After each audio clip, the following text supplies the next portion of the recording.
Ácido neutro alcalino. Eso es lo que queremos medir. ¿En qué unidades se mide? Bueno, no tiene unidades, es una escala que va de 1 a 14. Esto en química rápidamente nos enseñan esto. Y lo que sí tenemos que tener siempre en cuenta con el pH es que una bajada de un punto de pH es mucho, son 10 veces. Bueno, que es una escala logarítmica, ¿sí? La expresión de pH es una escala logarítmica que dice que un suelo pH 7 tiene 100 veces menos protones que un suelo pH 5. Y eso es importante cuando uno hace una evolución. Hoy una vez hablaba de medir una evolución, es muy importante que cuando el pH cambia, en un punto cambia mucho. ¿Cómo se interpreta? Muy sencillamente con las de estas escalas que van de 1 a 14, donde de 7 para abajo es ácido, de 7 para arriba es neutro. Y la verdad que la mayor parte de los microorganismos y de las plantas se han acostumbrado a vivir en suelos neutros, en la de ácido, por lo cual, en general, consideramos que es la mejor zona, es la zona de confort para el crecimiento de las raíces. Entonces, en este caso, cuanto más en el medio, mejor para resolver. Otra cosa que medimos con bastante facilidad y que suelen entrar en las análisis de rutina es la salinidad. Y que se mide a través de un parámetro que se llama conductividad eléctrica. Básicamente, se aprovecha la propiedad que tienen las sales de conducir electricidad y eso mismo se usa para medir la salinidad de los suelos, conductividad eléctrica. En el extracto, que se mide de una manera muy especial, que es en un extracto de saturación. Acá sí es una variable que es de vinculación directa, tiene una validez casi universal, pero acá sí cambian las metodologías de medición de conductividad eléctrica, por eso hay que estar atento con qué metodología se usó. Lo más común, y lo que más se recomienda, es hacerlo en extracto de saturación. Es decir, llenar el suelo con agua, con una bombita sacar el suelo y medir ahí. Bueno, la salinidad básicamente lo que nos afecta es en el uso del agua. Las plantas, cuando hay más sales, les cuesta más aprovechar el agua disponible. Como de alguna manera, aunque llueva, baja la energía disponible para el agua. ¿En qué unidad se mide? Se miden unas unidades un poquito más complejas. Base conductímetro que lo hacemos nosotros, no se preocupen, que son las unidades más comunes que se presentan son decisimen por metro o milimos por centímetro. Lo bueno de eso es que es lo mismo, o sea, si un decimen por metro es un milimo por centímetro. Bueno, ¿cómo se interpreta esto? Esto, salvo muy extremos, bueno, las sales siempre complican el crecimiento de las plantas y los microorganismos. Entonces, lo que nos pasa es que siempre, cuanto más salinidad tengamos, es peor. Entonces, están estas escalas, ¿sí? Que normalmente se expresan 2 del límite inferior, después 4 ya son suelos fuertemente salinos, pero por supuesto que para interpretar esto necesitamos al individuo que va a crecer ahí, el individuo que crece muy bien con suelos salinos, el individuo, por el vegetales, que enseguida se muere. O sea, en este caso es muy importante la interpretación, cómo son las plantas. Hay plantas como el sorgo que crecen muy bien en suelos salinos. Hay plantas que enseguida se mueren. Bueno, acá la consideración general es, por supuesto, cuanto más baja, mejor. Ya lo que queremos es, el resultado que más en general nos conforma cuando queremos hacer crecer las plantas es que la salinidad sea baja. Bueno, materia orgánica. Materia orgánica la podemos medir directamente, pero es un valor bastante inexacto. Entonces, lo que usamos cuando realmente queremos medir materia orgánica, que medimos otra cosa, que medimos carbonos. Y el carbono es un elemento muy dominante en la materia orgánica, y no está demasiado en otro lugar que no sea la materia orgánica. Se hablan los suelos con carbonato, pero cuando no hay suelos con carbonato, seguramente en muchas zonas de acá hay suelos con carbonato, pero cuando no hay carbonatos, el carbono básicamente está en la materia orgánica. Entonces lo que hacemos, y el carbono sí lo podemos medir con bastante precisión, bastante exactitud. Entonces, medimos carbono, y después lo convertimos. Esa es la forma más normal de medir carbono. A pesar de que después el laboratorio nos informe materia orgánica, en realidad lo que estamos midiendo es carbono. Las unidades más comunes en general son en porcentaje, cada uno cada 100, y a veces se ve también que aparece en miligramos por kilo, o sea, 1 cada 1000, pero lo más común es que la uséis, que todavía usemos porcentaje, quiere decir que hay cantidad relativamente elevada. ¿Por qué estudiamos el carbono? ¿Les parece que es importante el carbono? Quiero escuchar algo. ¿Por qué? ¿Qué le da el carbono en la materia orgánica a ustedes? Que por lo que vamos a estudiar. Vigilio muy convencido, sí, que tiene razón. ¿Queremos o no queremos que eso lo tengamos que ver? ¿Por qué? Porque son públicos. ¿Por qué la vida? Bien, me gustó. Pero me va a pasar el tiempo. Exacto. Por ejemplo, ese lugar es la fuente de energía para todos los microorganismos. La mayoría de los microorganismos viven de la energía de la materia orgánica. Después hay nosotros que aprovechan la energía de alguna otra cosita. La mayoría vive de la materia orgánica. ¿Mm? Yo ahí hice un pequeño resumen de todas las funciones de la materia orgánica y me quedé corto. Y están algunas cosas que tienen una función vegetal y otras como no. Por ejemplo, el secuestro del carbono. Tener el carbono que nos molesta en el aire porque nos calienta el planeta, en vez de tenerlo en la atmósfera, si lo podemos acumular en materia orgánica, buenísimo. O sea, no solo tiene funciones que le sirven al ser humano, para lo que se llaman servicios ecosistémicos, ¿sí? Sino que también al ser humano le provee funciones. Entonces, la materia orgánica realmente tiene funciones muy, en general, positivas. Yo siempre pregunto, ¿se te ocurre en las clases, se te ocurre alguna cuestión negativa de tener mucha materia orgánica? Todavía nadie me convenció de que existe algo negativo con la materia. Entonces, como no tiene, la verdad que no tiene un valor umbral límite, donde yo puedo decir, bueno, a partir de acá es bueno, o a partir de acá es mucho, a partir de acá es poco, a partir de acá es más o menos. Entonces, ¿qué hacemos? Bueno, la respuesta es bastante sencilla, es como el dinero en el bolsillo, la plata, nunca te sobra. Y nunca está de más, siempre es poco, siempre es bueno tener más. En la materia orgánica siempre es bueno, nunca te va a molestar tener más materia orgánica. Ahora, está bien, eso es bastante obvio. ¿Cómo hacemos realmente si yo quiero medir qué estoy haciendo con la materia orgánica? Bueno, por supuesto que lo que puedo hacer es comparar con valores regionales y tener un registro de, sobre todo con la misma textura, la arcilla y la materia orgánica generalmente van de la mano, entonces los suelos más arenosos conservan menos materia orgánica. Entonces, comparar, hacer un poco algún juego de interpretación con esto. Bueno, después, estos son algunos índices, algunas propiedades donde yo, con el dato único, puedo hacer una deducción bastante certera.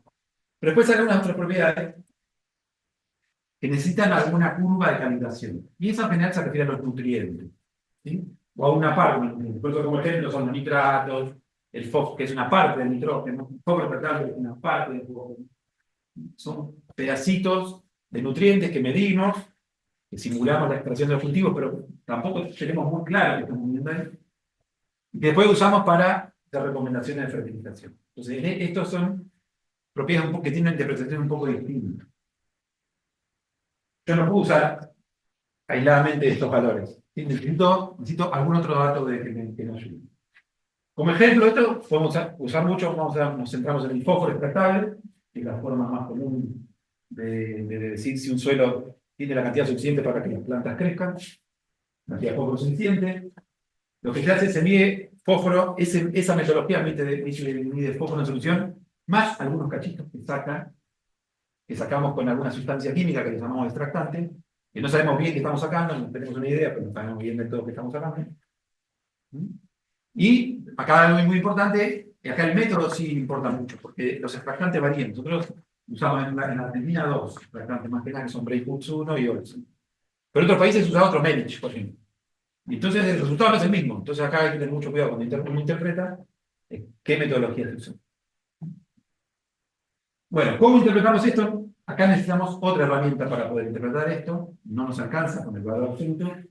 Y esa herramienta son las curvas. Necesitamos una curva que se forma de muchos puntitos como estos, ¿sí? Donde lo que se hace es se relaciona el crecimiento de las plantas o el rendimiento de las plantas con una cantidad de nutrientes, en este caso fósforo, ¿no? Y se van generando esas curvas típicas donde cuando no hay nada, la planta no crece, le voy dando que se mejor, que se mejor, que se mejor, que en algún momento ya no crece más, porque lo que yo la veo, porque ya tiene suficiente fósforo, por ejemplo. ¿Sí? Esas curvas, esos puntitos, en general, la generación de esos puntitos en general tiene que ver con el INTA y las universidades, que dedican muchos recursos para hacer estas curvas, y después nosotros las usamos. Usamos estas curvas. Estas curvas lo que me permiten, por ejemplo, es para cualquier valor del nutriente decir aproximadamente cuánto rinde o cuánto crece un cultivo. Yo sin esta curva, un valor de 10 partes por millón de fósforo, no sabría decir si es mucho o poco. Porque aparte, estas curvas se hacen para cada cultivo, y no son curvas únicas. Entonces, necesito una curva para cada cultivo y lo posible poner los valores más zonales posibles. Necesito eso para interpretar esto. Bueno, entonces sería un ejemplo de propiedad que son índices, que necesitan una cuantificabilidad. Entonces, ¿no bien? Dos cositas más, aparte del tipo de variable. La otra cosa, cuando uno quiere interpretar correctamente, es juntar toda la información que uno tiene. Y hoy en día hay un montón de información. Incluso ChatGPT como usa Nahuel. ¿Sí? Y después tenés esos errores, como vio que Nahuel que llegó a todo lugar, y después ChatGPT empezó a tartamudear. Hay un montón de información de suelo, de análisis, incluso información previa del lote. información de análisis previo, juntar toda la información y tratar de integrarla con el análisis del suelo. Eso me ayuda mucho con la interpretación. Y la otra cosa, que ya lo hablamos para materia orgánica, es proyectar con valores zonales, con los valores más cerca posibles, porque los suelos son muy distintos. Hay algunas cosas que hacen que los suelos sean distintos. Clima, por ejemplo. Por eso no son iguales los suelos de Jujuy que los suelos de la Patagonia. El material original, el uso, el cultivo, lo que le pusimos arriba nosotros. Eso genera suelos distintos. Entonces, comparar siempre con los valores lo más locales posibles, como para que no me dé una herramienta. Y resumiendo un poco, porque ya me quedo sin tiempo, se ríe Fernando, cuestiones para tener en cuenta, en resumen, para una correcta interpretación. Objetivo número 1 es lo que me maneja todo el trabajo de diagnóstico, me lo maneja qué objetivo tengo, qué es lo que quiero saber, para qué lo voy a hacer. La metodología que uso el laboratorio, que sea la misma metodología que yo después uso con las tablas contra las que voy a contrastar, o contra las que voy a contrastar, que sea la misma metodología, que a veces son distintas, a veces son siempre las mismas, pero a veces son distintas. Chequear las unidades, hay muchos más errores interpretando unidades de lo que uno cree, y chequear las unidades con las que da el laboratorio, sobre todo cuando uno cambia el laboratorio, a veces cambian las unidades, tener siempre a mano eso, ver con qué unidades está bien, y a veces los laboratorios se pueden equivocar, tenerlo presente. Buscar correspondencia de datos analíticos, lo que decía Nahuel, de mirar los datos en profundidad o mirar con análisis anteriores, chequear integración de datos, chequear, por ejemplo, materia orgánica con arcilla. Hay datos que se relacionan entre sí. Cuando uno tiene esos datos, puede buscar que el dato sea sólido, que sea consistente.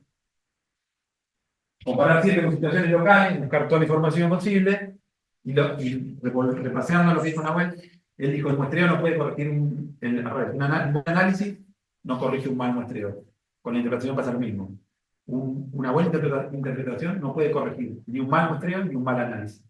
La zona más delicada siempre suele ser el muestreo, pero la interpretación incluso puede ser muy mala, una interpretación buena con datos malos.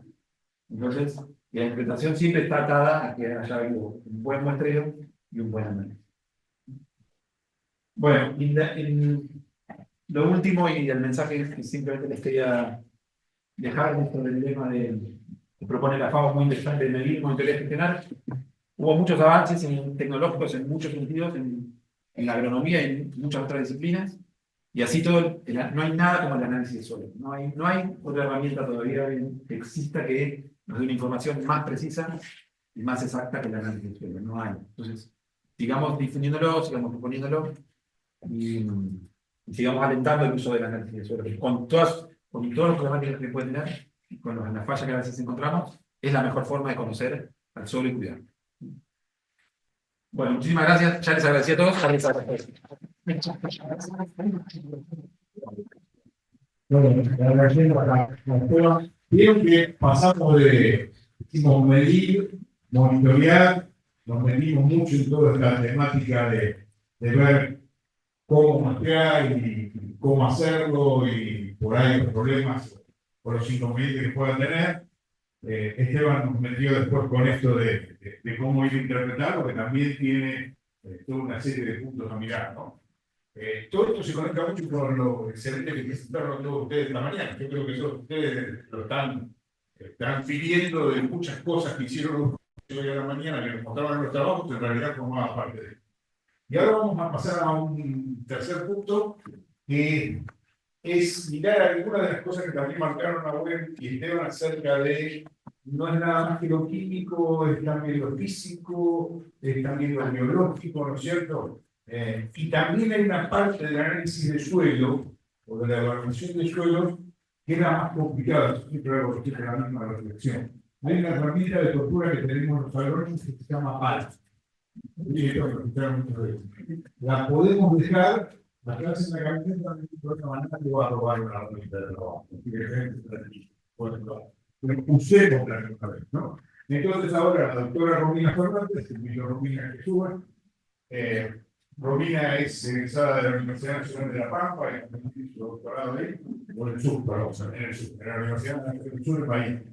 Romina viene a acompañarnos, le agradecemos muchísimo por su enorme esfuerzo que hizo. Está en Incandí, que queda en Santa Rosa. Sí, perdón, vos estás en Santa Rosa.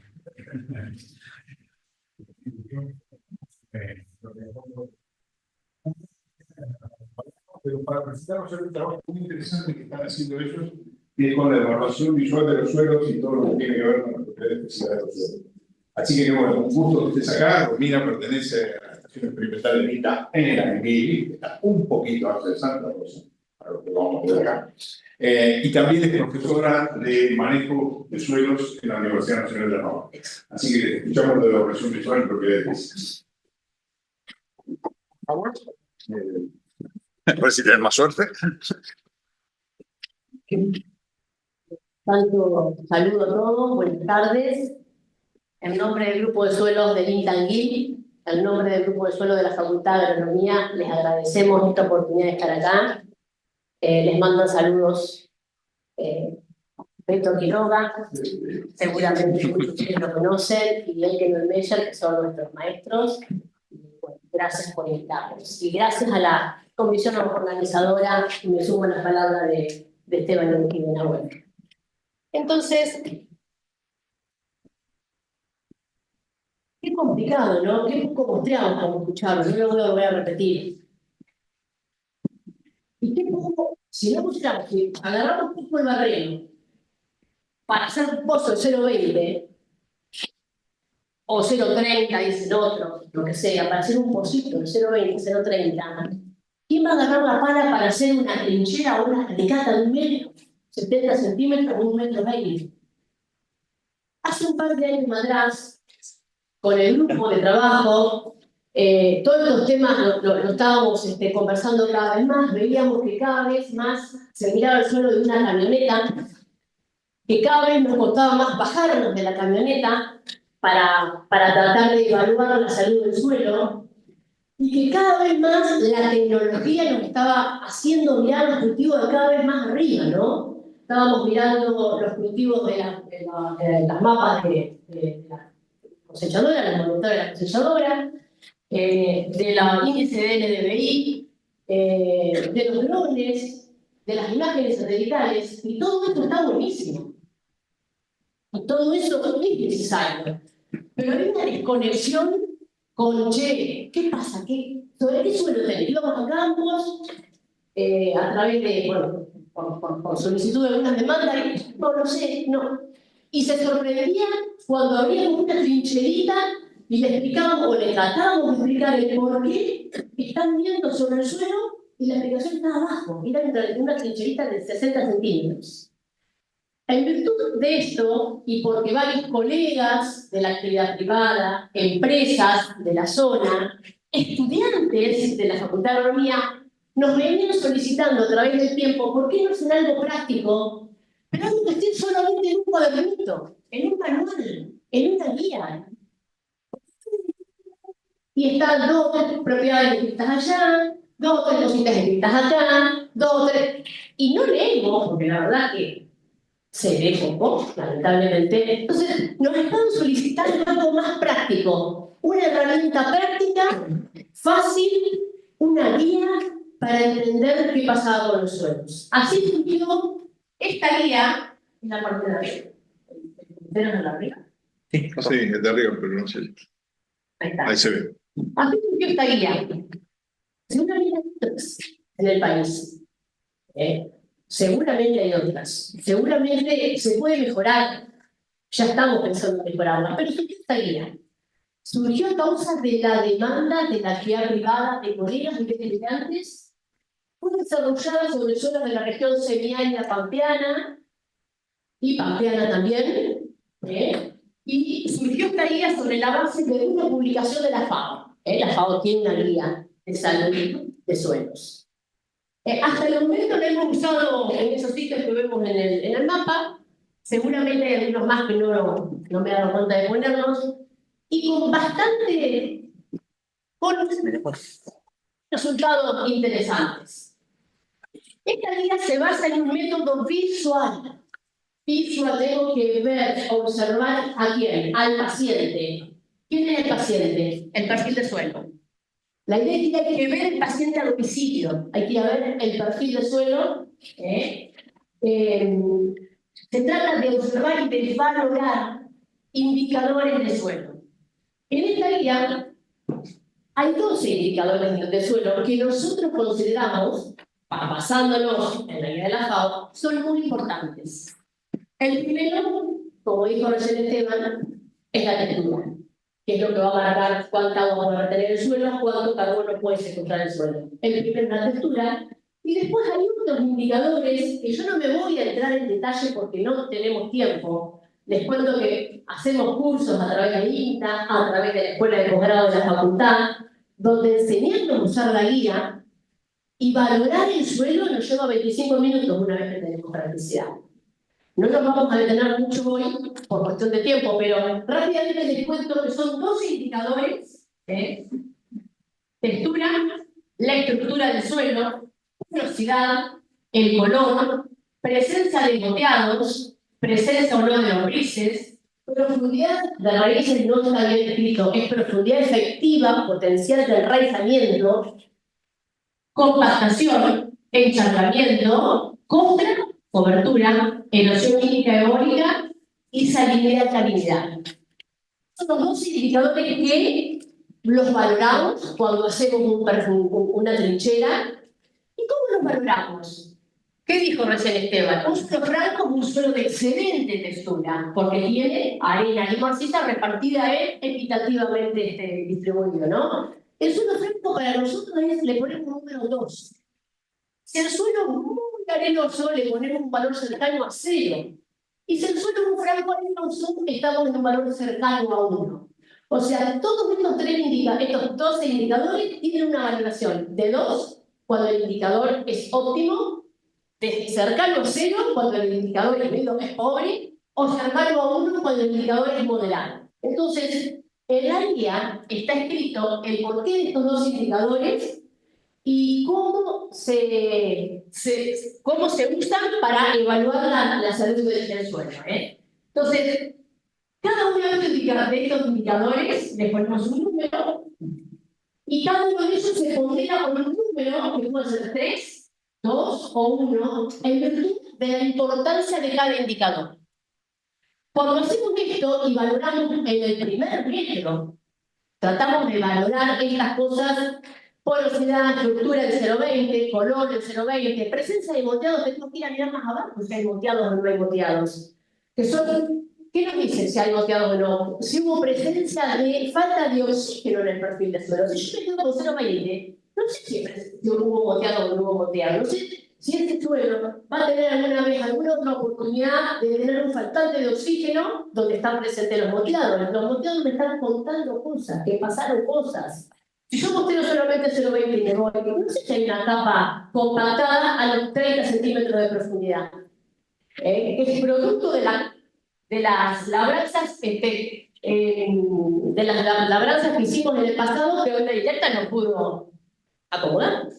La directa no tiene esa capacidad de acomodar las compactaciones profundas. Entonces, por eso hacemos una trinchera, nos tomamos un tiempo de 20, 25 minutos y evaluamos estos dos indicadores en el perfil del suelo. Hay sales, por ahí hay sales y no nos damos cuenta si no miramos en profundidad. Una vez que sumamos el producto de la textura número 0, una condición pobre, una condición de edad, 2, una condición buena, un franco, por ejemplo, 2 por 3, 6. Cuando sumamos todos los indicadores, nos damos un número final. Ese número final me dice la calidad del suelo. ¿Y qué puede ser? Entre 0 y 30, cuando el suelo es pobre, entre 30 y 45, cuando el suelo es moderado, y entre 45 y 60, si la calidad del suelo es buena. Yo acá estoy integrando la física. Hay muy pocos laboratorios, si bien otros un poco más, pero hay muy pocos laboratorios que hacen análisis físicos del suelo. ¿Quién hace pronto? Estabilidad, porosidad. Hay muy pocos laboratorios. Yo acá enseñamos a interpretar si hay condicionantes físicos principalmente y cómo a partir de esta evaluación podemos llegar a mejorar el estado de salud del suelo. Entonces, fíjense, acá tenemos dos perfiles de suelo que nos dicen cosas pequeñas. ¿Qué quiere decir el perfil de la derecha? Llovió, mojó unos 15 centímetros, que no fue suficiente la lluvia para mojar esto, y acá que tengo, tengo un ascenso capilar, una napa. Que si yo no hago una trinchera, por ahí no me doy cuenta que hay una napa, o no sé. Y a partir de esto estamos viendo que el ascenso capilar de las napas es más de lo que creíamos. Si la napa la tengo a 2 metros, en un suelo arenoso, me puedo ascender 80 centímetros a 1 metro. Entonces, y en este otro suelo es otro suelo, otra textura, otro color. Entonces, lo que hacemos es empezar a valorar todos los indicadores que se relacionan más a la física. Fíjense el kit para hacer la evaluación. Última tecnología, ¿o no? Esto nada más necesitamos para hacer esto. Una pala de punta, una pala ancha, un barrero, la guía o una carta de colores, agua, una cinta métrica. Estos son los herramientas que necesitamos para hacer esta valoración o para entender la calidad física del suelo. ¿Cuándo debe realizarse? Generalmente el suelo tiene que estar húmedo. ¿Cuánto es esa humedad? Nosotros decíamos antes del 70% de la capacidad de campo. ¿Qué es eso? Es cerca al momento cuando ustedes hagan una siembra. La humedad de la siembra de los cultivos a un poquito menos de humedad.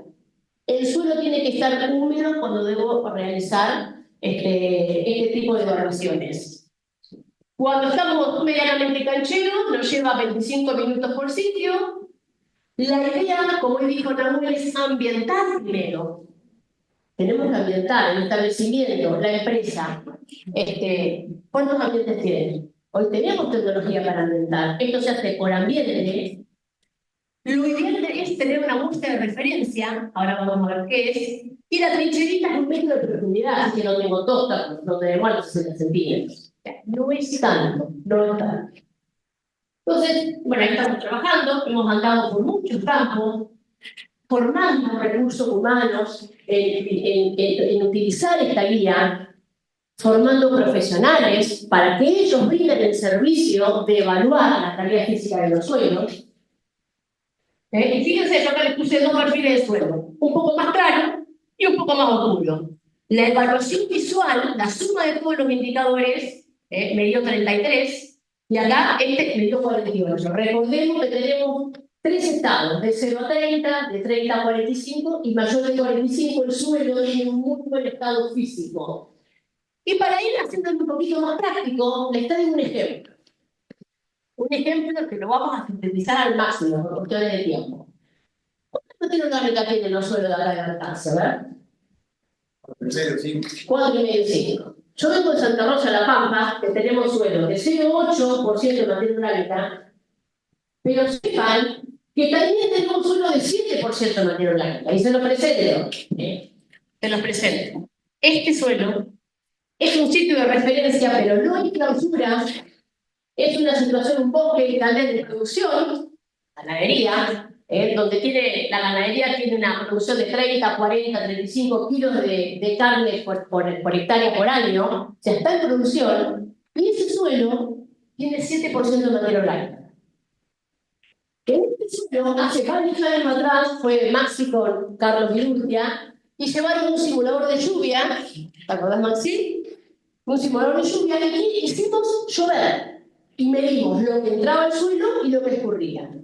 En este suelo hicimos llover 120 milímetros por hora, que es una intensidad elevada, pero era una intensidad que ellos usaban en todos los sitios donde estaban haciendo mediciones, y entraron 7 milímetros. O sea que 20 escurrieron, no entraron. El productor dice, llovieron 120. No, decimos nosotros. Para eso llovieron 100. 20 milímetros no entraron, ¿no? 7% de materia orgánica, 80 partes por millón de fósforo, también en La Pampa los tenemos, acá se los presento. Y saltamos un alambrado, saltamos un alambrado al mismo campo, franco, a mí me voy a decir los suelos francos, 50% de la silla más vivo, saltamos el alambrado y tenemos una otra situación. Es un suelo usado en la agricultura que hace 60 años en el bosque de Caldera. ¿Sí? Hace 60 años se sacó el bosque de Caldera para ser usado en la agricultura. Bueno, este suelo tiene 1,9% de materia orgánica. Yo no sé cuánto tenía hace 60 años este suelo, y tampoco sé cuánto tenía el bosque de Caldera hace 60 años. Lo que sí sé es que este suelo tiene graves problemas físicos y la demanda no caía y se quería hacer zona. Nosotros como institución, ¿qué le decimos? Esa zona no tiene vocación para hacer soja, pero voy a hacer soja en la era del 2008, 2009, 2010. Entonces, ¿qué hicimos? Hicimos soja. Hicimos soja.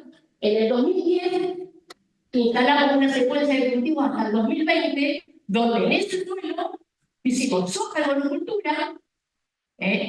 Acá está, un cultivo de monocultura.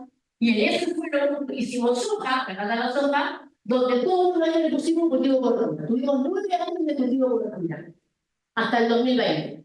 En el 2021 hicimos la valoración de la calidad del suelo. El suelo en bosque de Caldenque, ¿cuánto lo dio? 50. Está altísimo. Lo mayor es 60, está en el 80% de lo máximo. 7% de materia orgánica. ¿No? Todos los indicadores son muy altos. Lo que limita en este suelo es la tosca. Tengo presencia de un manto calcáreo a 1,30 m. Ese es el indicador que más me está limitando. La evaluación visual del suelo, la que usa el alambrado, acá, es 29. Y 10 años de hacer cultivo de cobertura entre soja y soja, pudimos saltar a 39. O sea, esta guía está sirviendo para contarnos las cuestiones que estamos haciendo en el campo. Yo les puedo decir, acá ganamos 0,3% de materia orgánica con respecto a acá. ¿Sí? Es cierto, ganamos 0,3% en estos 10 años que pusimos cultivo de cobertura, ¿no? Contarles que cuando fue Carlos y Maxi, y pusimos el simulador de lluvia en este suelo, de los 120 milímetros de agua por hora entraron 40, 80 no entraron. El productor dice que llovieron 120, no. Para ese suelo llovieron 40. 80 si hay pendientes al bajo, quedó en la superficie, se evaporó o entró un poco más tarde, ¿no? O sea, este suelo tenía serios problemas físicos y haber hecho cultivo de cobertura en este caso, con una alta relación calor-nitrógeno, con toda una serie de casos, hizo que pudimos lograr que haya un poco más de poros en los agregados, una estructura mejor con respecto a otra situación donde nunca hubo pudimos despertar ese suelo, pero ese despertar nos llevó 10 años. En los primeros 5 años, el suelo recién se estaba activando. Primero se activó la biología, después se activó la física y después la materiología. No, fíjense, 10 años de cultivo de cobertura, acá le metimos unos simuladores de infiltración, y en 1 hora, en el suelo complicado, en 1 hora entró este volumen de agua, y donde le metimos un poco de raíces y de centeno, de cultivo de cobertura, en 1 hora se logró buscar mayor volumen de suelo asociado a mayor porosidad. O sea, en definitiva, la evaluación visual acá me dijo que tenía un suelo pobre, y la evaluación acá me dijo que estás tendiendo a mejorar, y hoy estás en un suelo pobre llegando al moderado, ¿no? O sea que nos pusimos contentos porque sirve para explicar cuestiones asociadas al manejo. Por último, contarles que para el cultivo de girasol, también estuvimos evaluando. Entonces, cada uno de estos puntitos es un cultivo de girasol de un productor en la zona nuestra. El gráfico me explica el rendimiento en función de la evaluación visual de la calidad del suelo. ¿Y qué me dice? Que a medida que los suelos tienen mayor índice de evaluación visual, el rendimiento de girasol es mayor. O sea, es una herramienta que está acercando nuevamente a varios colegas, a varios productores, principalmente a colegas, a empresas, a dialogar con el suelo. ¿Por qué a dialogar? El suelo nos cuenta cosas. Como él decía, el suelo tiene memoria, el suelo nos está contando, mira, estos colores acá nos indican que esta dureza acá nos indica que si la dureza está más arriba, la estrategia de manejo debería ser esta. Si la dureza está más abajo, la estrategia de manejo debería ser esta. Pero todo esto lo tenemos que observar. Y para eso necesitamos un post. Lo tenemos que analizar, valorar, para después evaluar la estrategia de manejo a llevar adelante. Muchos colegas que nos decían, tengo un montón de datos de suelo, no sé qué hacer. Tengo un cuaderno lleno de datos de suelo. Necesito otra cosa un poco más práctica para entender. Bueno, es algo más. Esto no suplantan los análisis del suelo, los análisis del suelo tienen que venir con esto. Necesito saber cuándo compro, cuando sí. Que no esté orgánica, la decía Parente. Va de la mano del análisis del suelo convencional. Nada, una frase que me gusta, que nos gusta: el suelo que te habita es una carta que escribió el suelo, la firmó el suelo que te habita, salió publicada en Nuestro Suelo, la escribió Beto Quiroga, y nos gusta el suelo que te habita porque somos calcio en los huesos y en los dientes. ¿De dónde sale el calcio? Del supermercado, dijeron, pero bueno. Somos proteínas, somos el suelo nos habita. Así que el nombre del grupo de suelos, muchas gracias.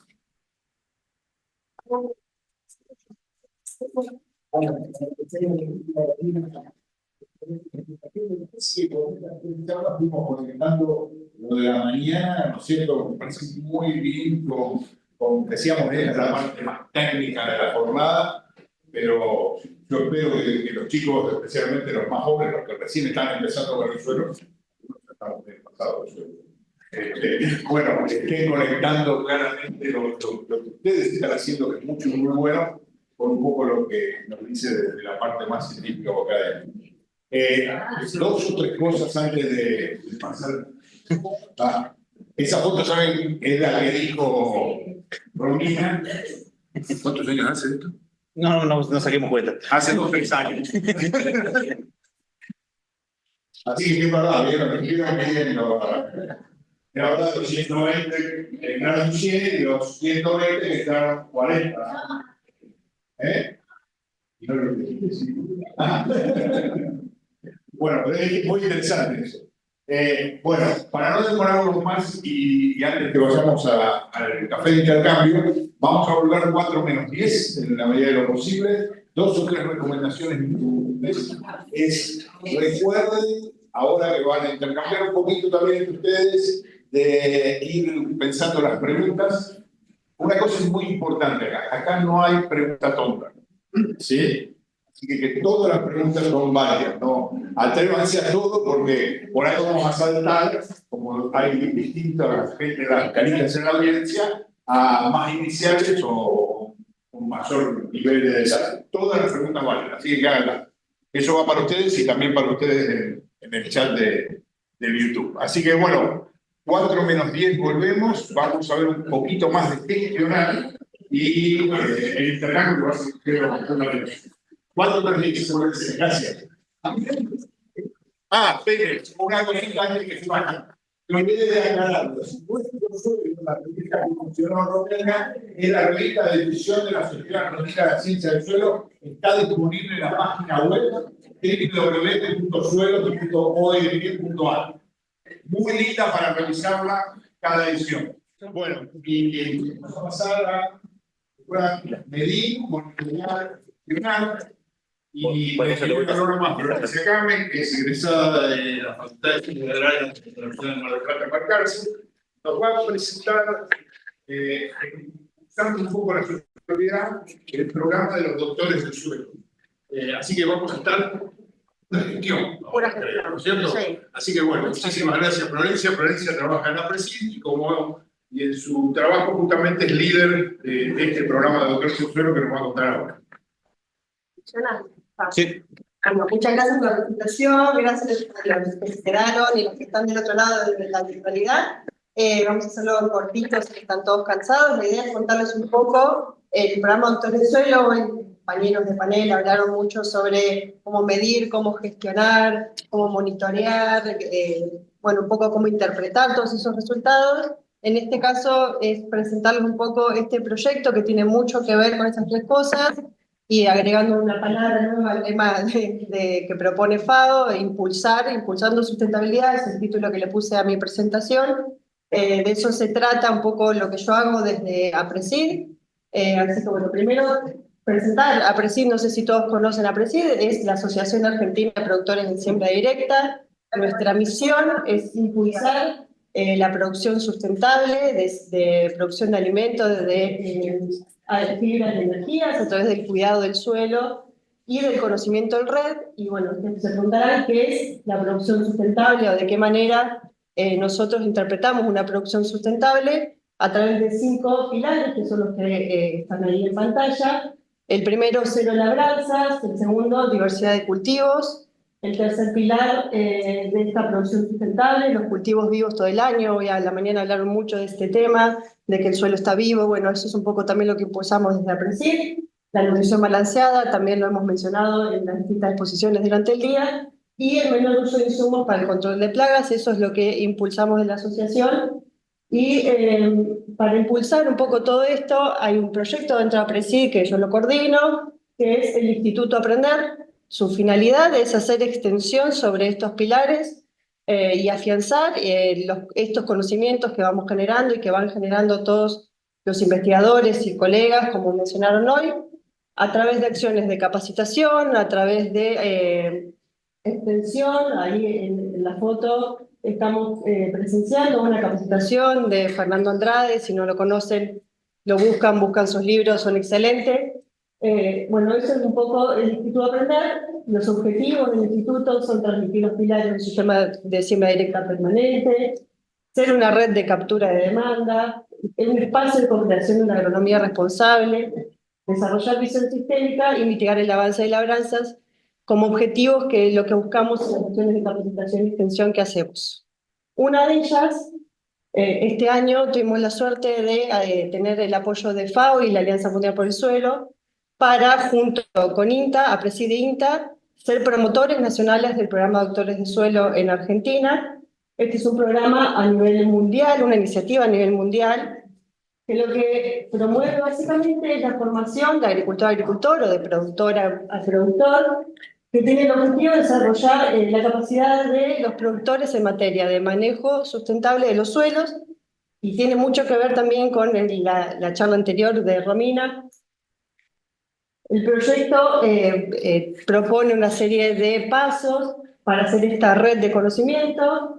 Los promotores nacionales, en este caso APRESID e INTA, estamos promoviendo este proyecto, los formadores, los doctores de suelo, los productores que tienen conocimiento de todo lo que implica cuidar nuestros suelos y del cuidado sustentable, los colaboradores y bueno, donantes, que son las empresas que apoyan este tipo de proyectos. ARCER ha presidido una institución sin fines de lucro. Siempre buscamos el apoyo de empresas que quieran apoyar este tipo de iniciativas, que nos ayuden a generar estas jornadas y acciones de capacitación. ¿De qué se trata el proyecto? El proyecto propone una serie de material educativo, que ellos son los que lo promueven. El material educativo consta de pósters, de material didáctico, que son pósters que se llevan al campo, como no sé si les apunta está, como el que está ahí colgado, una capacitación que hicimos acá con Patricia, que está, y Marcelo Bertán de INTA Castelar.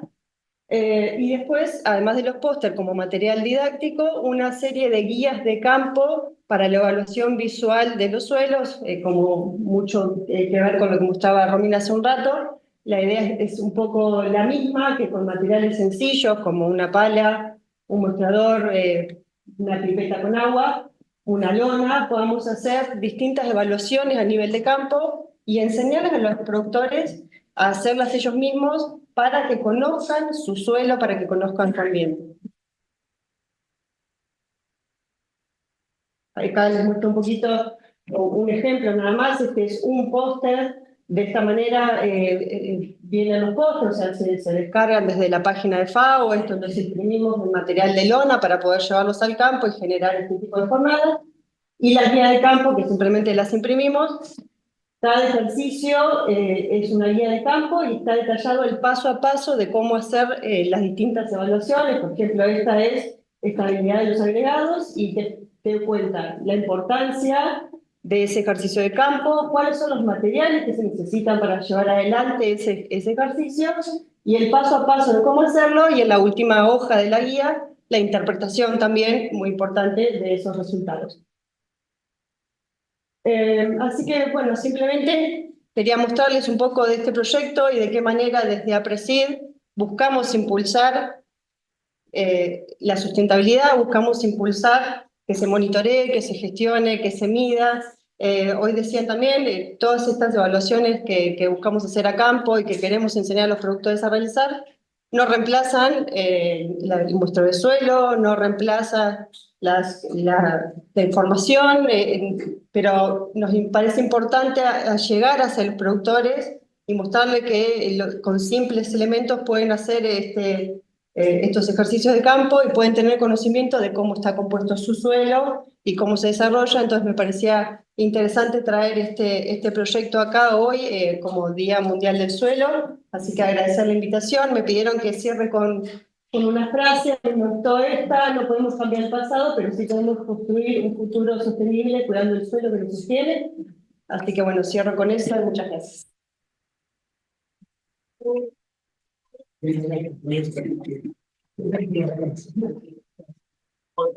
Por acá. Ahora le vamos a pedir a Nahuel, Esteban, Romina, brevemente, quédate acá. Y sí.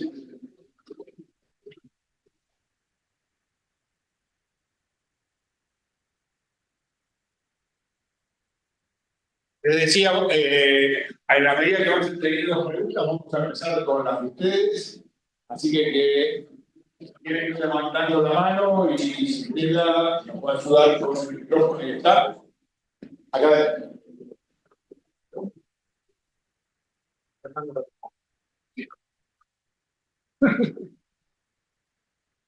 ¿Tiene el micrófono? ¿Tiene que prenderlo? Sí. No, con la realidad sí.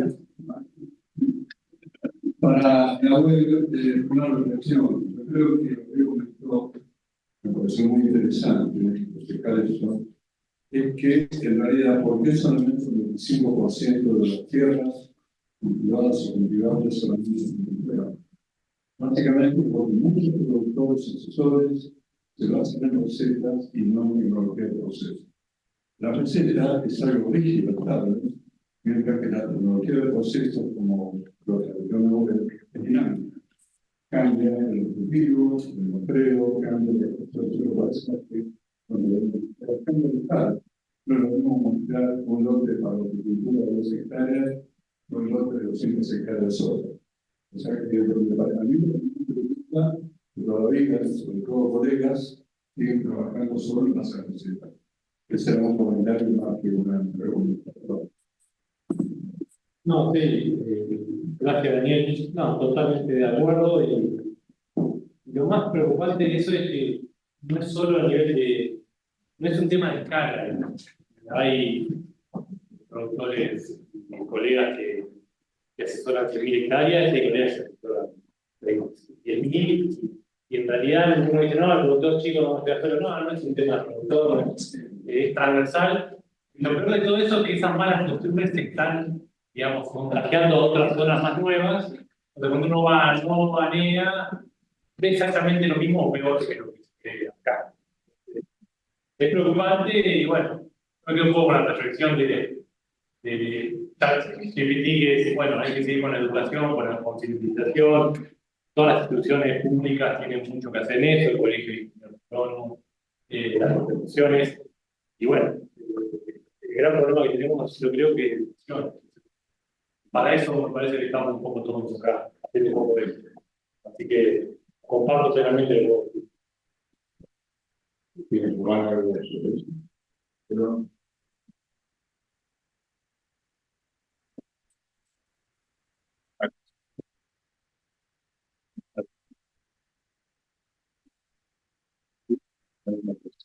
una pregunta para el doctor Esteban.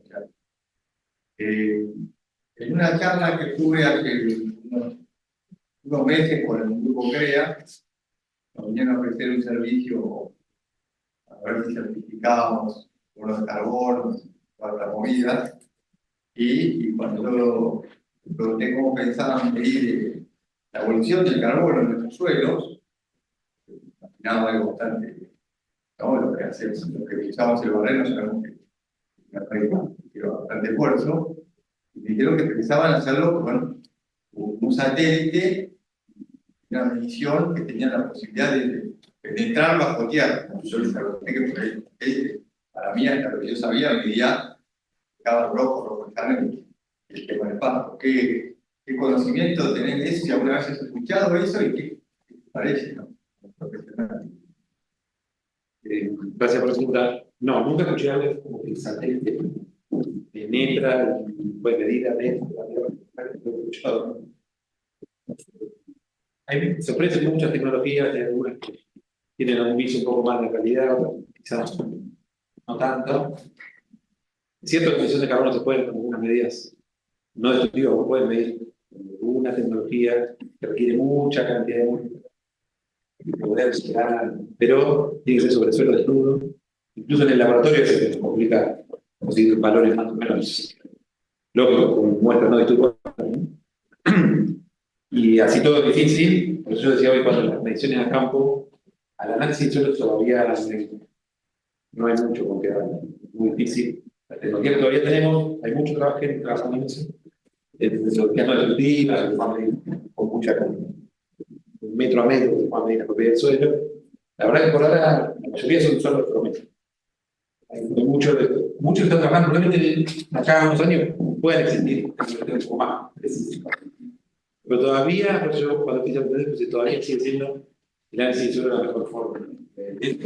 Hay mucho conocer y sabemos cómo se hace, sabemos miles de hecho, cuando uno contrasta con realizarse internacionalmente, se hace con análisis de suelo, se hace con satélite, con condiciones no destructivas.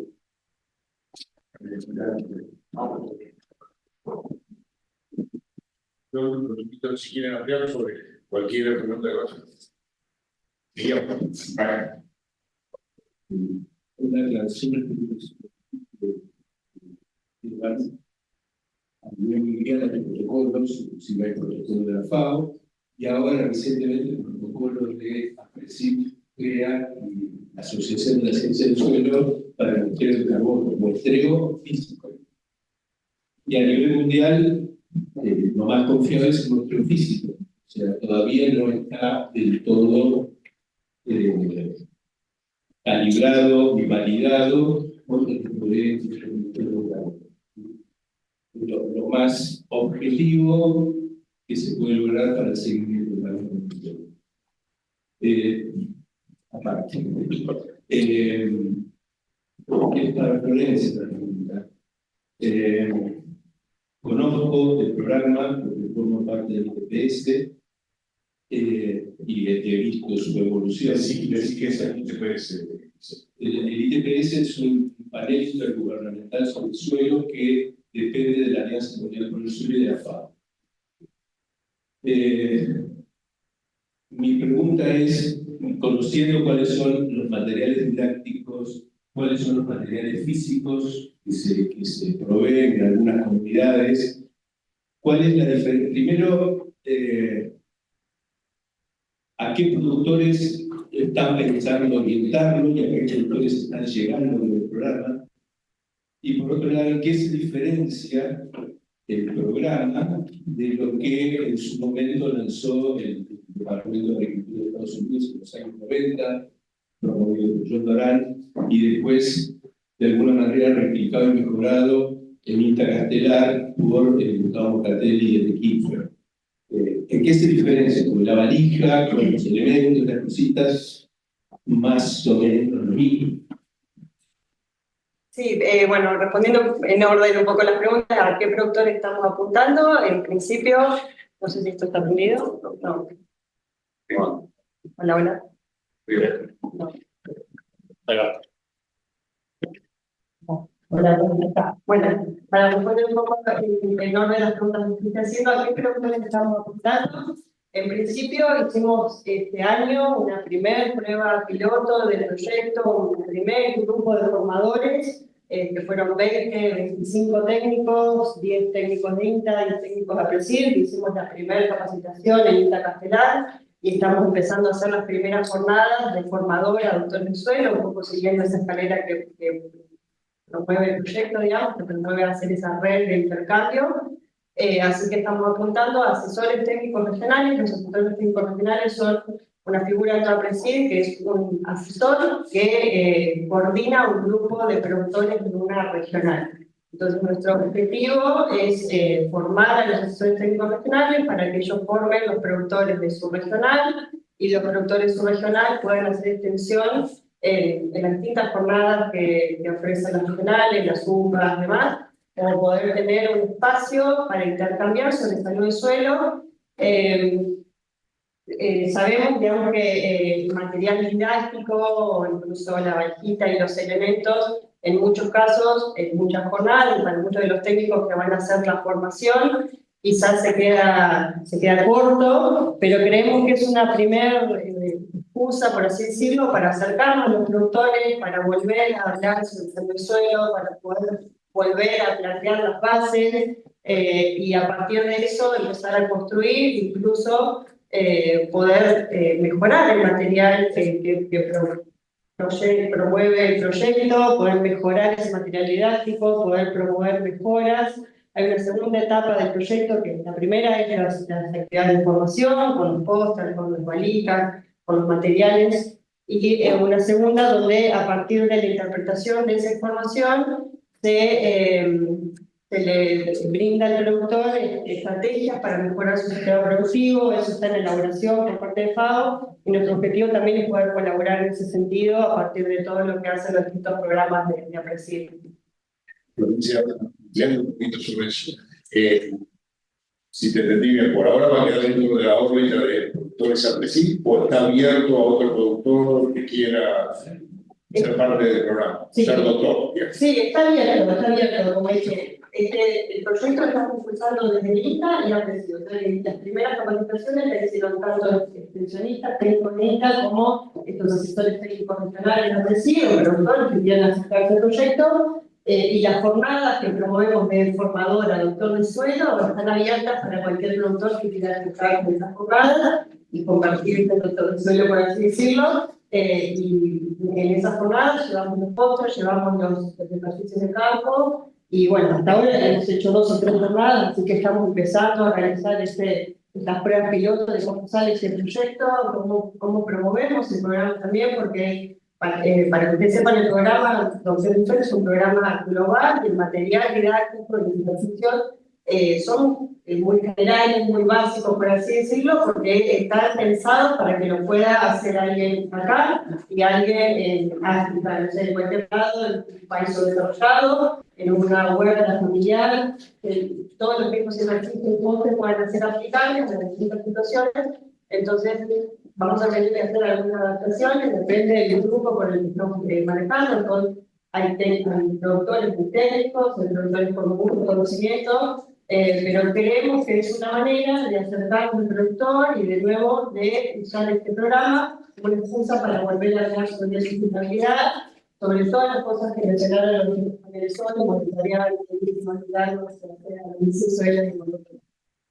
De hecho, tiene mucho éxito en África, con su variante local. Sí, una relación respecto a la anterior, el presidente solar, que también por el parte reciente, el protocolo de gestión de INTA. El de INTA está desde APRESID, crea la Federación del Suelo, y está el protocolo internacional de la Unión de la Alianza Mundial del Suelo. Gracias. Sí, adelante.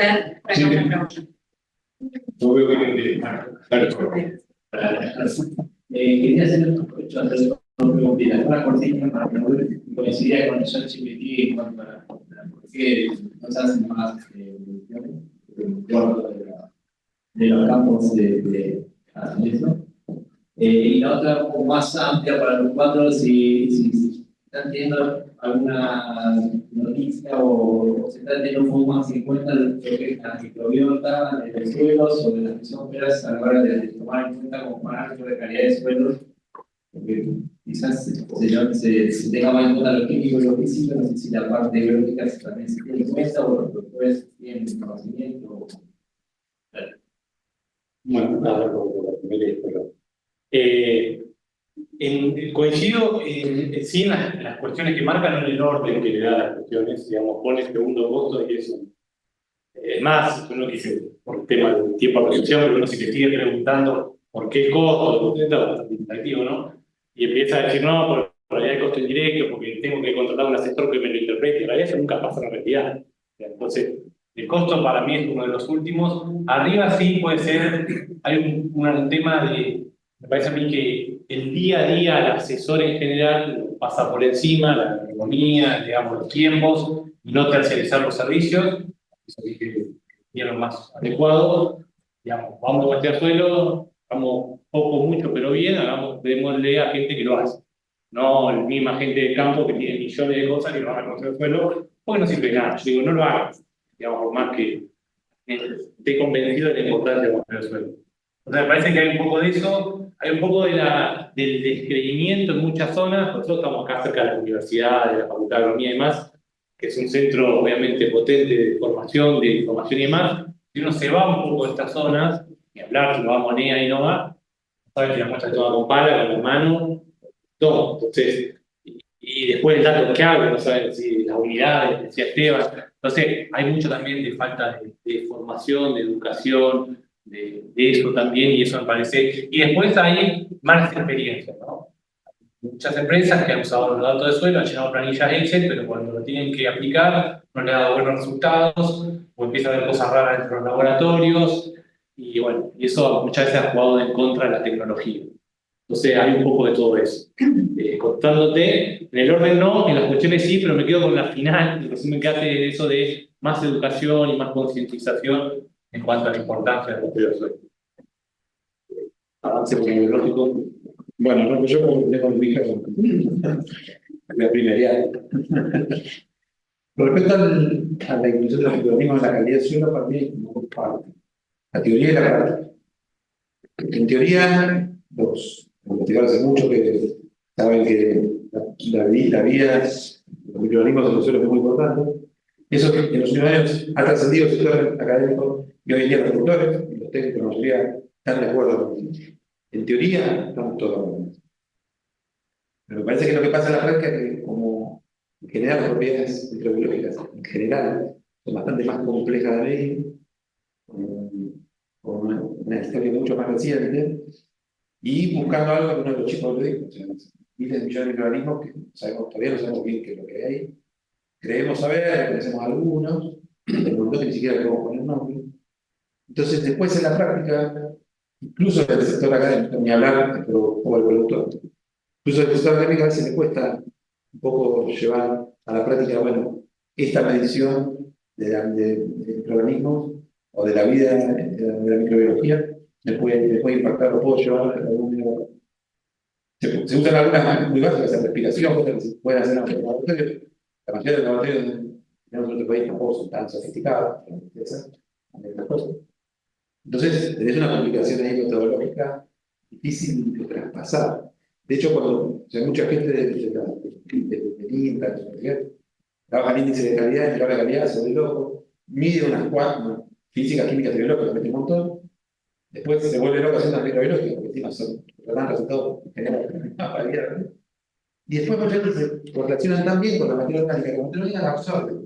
Entonces, se vuelve loco si nosotros tenemos materia orgánica, que la usan en cualquier laboratorio del país, un laboratorio muy sencillo para hacer materia orgánica. Es decir, que me parece que todavía estamos en un nivel de estudio. Yo no soy microbiólogo, estoy lejísimo de ser microbiólogo, así que para que estoy diciendo alguna barbaridad. Me confirma Fernando que está diciendo me quedo re tranquilo. Quedo re tranquilo.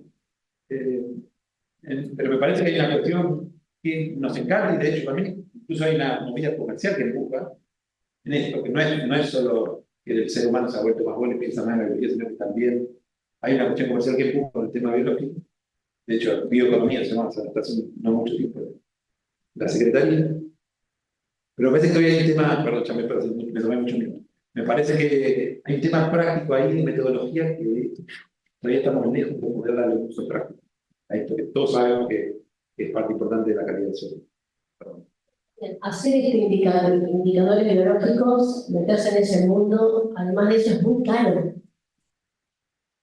Es muy caro juntar, tener presupuesto para ver qué hongos tengo, qué bacterias tengo. O sea, respiración no hacemos, es fácil, es rápido y es barato. Además, la microbiana tampoco es tan práctico hacerlo. O sea, y después como dice Esteban, cuando correlacionas todo correlaciona con el alumno, con el técnica, o con el IVO, en nuestro caso también con el indicador, o con la función visual del suelo, o con la cantidad de favor, entonces, hagamos cosas más fáciles y más prácticas. Algo práctico y fácil es mirar el suelo. Si lo sentimos liviano, un agregado, un macroagregado, lleno de raíces, lo sentimos liviano, sentimos que no pesa, tiene lindo color, y la biología está bien. No necesitamos mandar el suelo a hacer la parte biológica, porque aparte no hay tampoco laboratorio privado nada, ¿no?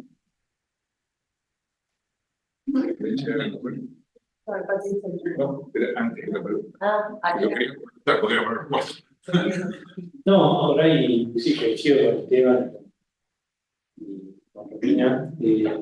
Siempre estas cosas, digamos, es cierto todo eso, pero también es cierto, como decía Esteban, que hay una gran presión comercial y que eso llega muchas veces a nivel de asesores, productores y demás.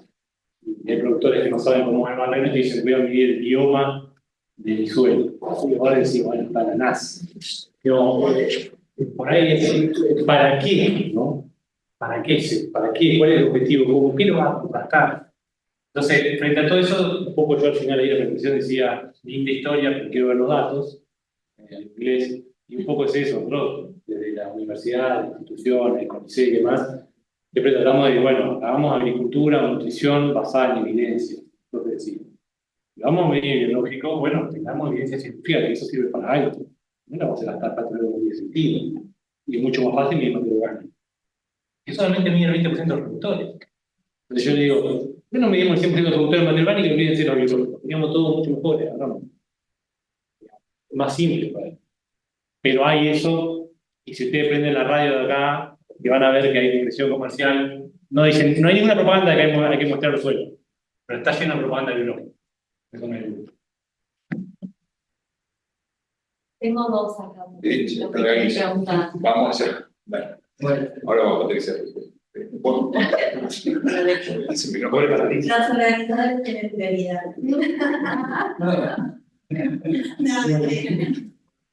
Buenas tardes. Mi consulta, un poco, yo no conozco demasiado la temática, pero bueno, creo tratar de conocer. Tengo un rol en una escuela. La pregunta puntual es, se mencionó una cantidad limitada de laboratorios para hacer análisis. En establecimientos secundarios agropecuarios, ¿cuán difícil es hacer estos análisis? ¿Cuánta tecnología se requiere para hacer? Sí, por ejemplo, en la escuela donde estoy se hicieron análisis químicos fáciles, pero no sé si hay otros más complejos. ¿Me explico? Sí. Mirá, montar un laboratorio no es fácil. Hay una complejidad creciente y un costo creciente. Hay algunas variables que son bastante más fáciles de medir. El pH, la fertilidad, pH es bastante fácil de medir. Cuando vos vas a avanzar hacia los nutrientes, se empieza a poner más complejo. Pero me parece que el cuello de botella quizás no está tanto en montar el laboratorio, si no es la persona. Un análisis que esté haciendo en una escuela, se está pensando en ofrecer servicios o de alguna manera eso es diferencial. Pero el problema más complicado es la persona, no hay tanta gente capacitada para trabajar bien con el usuario. Tiene que saber un poco de química, pero tiene que saber un poco de biología, y también tiene que saber un poco de agronomía, tiene que saber algo de usuario. Es muy difícil. Una persona que es un químico puro, que maneje bien un laboratorio es bastante complicado. Hay cosas que químicos puros escapan. Pasa con la fotografía de las astillas. Tiene avance. Entonces tiene que tener un poco la comunicación. Yo no lo veo tanto por la parte instrumental, que en algunos casos sí son caros. Lo poner que consigas financia del municipio, que alguien que traiga una valija que dice, bueno, armate un laboratorio. Me parece que pasa. Igual siempre el problema más central es la persona. ¿Quién lo va a hacer andar bien? Porque si anda mal te va a durar 2 minutos. Además, ¿quién lo puede hacer andar bien? Me parece a mí que ahí está el cuello. No, por ahí como un comentario, pero que no quede la idea de que no son escasos los laboratorios de análisis de muestras de parámetros químicos del suelo. Hay más de 120 en la región pampeana. Sí, coincido con Esteban y demás, de laboratorios que hagan análisis físicos y biológicos. Eso sí, están también de muy pocos. Pero químicos, y hay de todos los niveles. Es un garage que no debía estar habilitado para hacer análisis de suelo, hasta un laboratorio con equipamiento porque está analizado, como dice Esteban. Sí, buenas tardes. ¿Me escuchan? Sí, perfecto. No, una consulta un poco más grave, ¿no? Pero algunos de los programas de que se mencionan más a nivel global, a nivel local, consideran que están trabajando cruzada con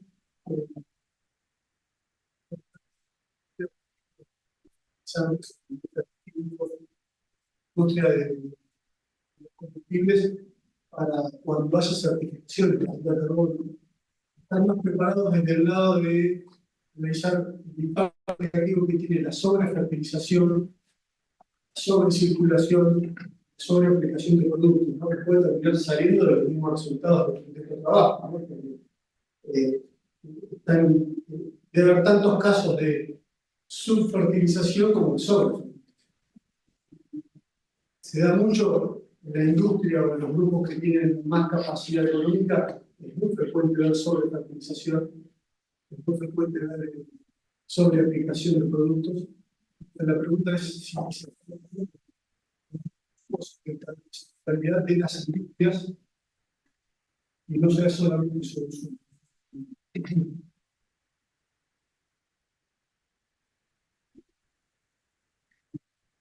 Bueno, si querés, te hablo de mi humilde lugar que es la de fertilizar, que trabaja con ANDE, con las industrias, con la industria de la fertilización. Y ahí tenemos un comité de sostenibilidad particular para trabajar en el aspecto. Lo que busca el comité es un poco interpretar, buscar más allá de lo técnico cuáles son los problemas. Nosotros, en general, lo que se ve en el uso de fertilizantes, en el 99% de los casos es su aplicación. Y no sé en qué son estas dos, en general, no sé si sobre la aplicación de agroquímicos sí es un poquito más común, en la doble triple basada de herbicida, en fertilizantes es más común, es menos común que una doble triple pasada, porque enseguida cuando hacen los márgenes, enseguida ustedes recortan, los técnicos recortan, enseguida se fertilizan. Entonces, en general, estamos hablando más que nada de problemas de subfertilización, y genera un problema ambiental muy serio, la falta de reposición de nutrientes. De hecho, en los mapas que hace el doctor Sáenz Rosa, que está acá en Balcar, ustedes lo deben conocer, hay una web trabajadora, se hacen mapas en todo el país a ver cómo va a medida que pasan los años, qué va pasando con los nutrientes. Solamente con la materia orgánica y pH. Pero con los nutrientes es clarísimo, donde no hay nena también, venía siendo lo que va a ver, cómo los colores se van volviendo más rojos, es decir, que cada menos, más rojo es menos. En todos los nutrientes, no hay un solo nutriente, por esto Fernando le dijo la vida de parte, Fernando dijo siempre, todos los nutrientes estamos negativos, absolutamente en todo, no hay un solo nutriente de todos los que se aplican, tenemos el positivo. Entonces nosotros desde ese lugar, y un poco tiene que fertilizar tiene ese sentido, fertilizar existe en realidad un poco por eso, porque está esa falta de. Si hubiera muchos casos de sobrefertilización, fertilizar no tendría ningún sentido, yo no estaría bien. O bueno, yo tendría sentido que para así que en otros países del mundo, de hecho, todos los países agrícolas del mundo, todas, cuando vos ves las mundiales, cómo son las relaciones de cuánto reponen, cuánto se exporta, todas están inclusivas, todas, incluso Brasil, todas absolutamente para arriba. La única, cuando vos ves todos los mapitas, están un poco elásticos, son todos los mapitas de investigadores que no son académicos, porque entonces en todos los mapitas, en todas las cuestiones productivas del mundo, todos están por arriba. Y hablar China, India, pero todos por arriba. La única pobrecita que queda abajo, y siempre debiéndole al suelo, nutrientes es la extracción indígena, el único país. También te contesté la pregunta. Desde ese lado, yo, desde la parte de fertilizante, trabajo en el sitio. Puede otro, cámara. ¿Cuánto dice? Bueno, un comentario para la carrera del programa Mujeres del Suelo, para la diferencia con la revista que había desarrollado con Catequi, creo que la gran diferencia es que esta es una vinculación público-privada, que está aparecido, también impulsando el programa. Después es bastante similar, y la pregunta en realidad es para Romina, de todos los puntos que mostraste, que está fichado en la guía, quería contar cuántos eran de abogados o productores y que eran un sitio de ellos para analizar los datos o compartir una base, cómo estaban analizando. La mayoría son todos campos productores, Patricia. Son todos campos ¿Pero productores. el productor o va No, muchas veces vamos nosotros porque hacemos jornadas para encar y observar el suelo, todo lo que estuvimos hablando, y cómo está para validar el suelo. Pero lo que nosotros hacemos es formar a colegas, tenemos un registro de cómo usar esta guía. Entonces, hay productores de Entre Ríos, de Santa Fe, o de provincia de Buenos Aires, del oeste, quiere hacer esto, claro, estamos generando trabajo en colegas de la actividad privada. Nosotros enseñamos al colega y el colega después entra en vínculo para hacer un trabajo con el dueño del establecimiento. O vamos nosotros, hacemos alguna jornada, el productor está asociado, o está asociado a la identidad, hay de todo. Son dos campos de productores, sí. Sí. Ahora me toca a mí, disculpa. No soy contador, porque tampoco soy más grande. ¿Qué sentido de la No, replico esto, venga, aprovechando más lleno el tema. ¿Cómo ves Romina y Florencia? Porque a mí me parece que hay mucho cruce ahí en doctores del suelo y evaluación visual. Se me ocurre que debe haber, que ustedes dos deben haberse dado cuenta que hay muchas cosas que son mutuas. Yo digo para no seguir generando, o para unificar, no sé, una idea más. No, bienvenido. ¿No es cierto? Mientras que no estemos mirando el suelo para abajo. Pero y unificarlo es lo que podría ser. Bueno, con una idea, cuando vi la presentación también de Romina, vi lo mismo, las cartillas, entiendo que también parte de las cartillas fueron tomadas de información de FAO, así que deben también tener que ver con los ejercicios de campo que promueven el programa del suelo, así que están vinculados desde ese punto. Seguramente se puede intentar trabajar en conjunto, generar esas jornadas de capacitación. Lo que nosotros queremos decir, y por eso traemos o promovemos el proyecto del suelo, es una instancia más para hacer extensión sobre el salud del suelo. Si es en una jornada con estas cartillas, si es en una jornada junto con ITA, si es en una jornada de productores, cualquiera sea la jornada de bienvenida y seguramente el programa va a ir creciendo desde ese lado. Lo lanzamos este año, empezamos a hacer pruebas piloto, primeras jornadas, así que vamos a ir viendo por qué camino va el proyecto, pero lo que busca es eso, es generar espacios de conversación con los productores, capacitarlos para que puedan entender su suelo y dónde están parados, y también impulsar una mejor gestión del suelo. Gracias. Gracias.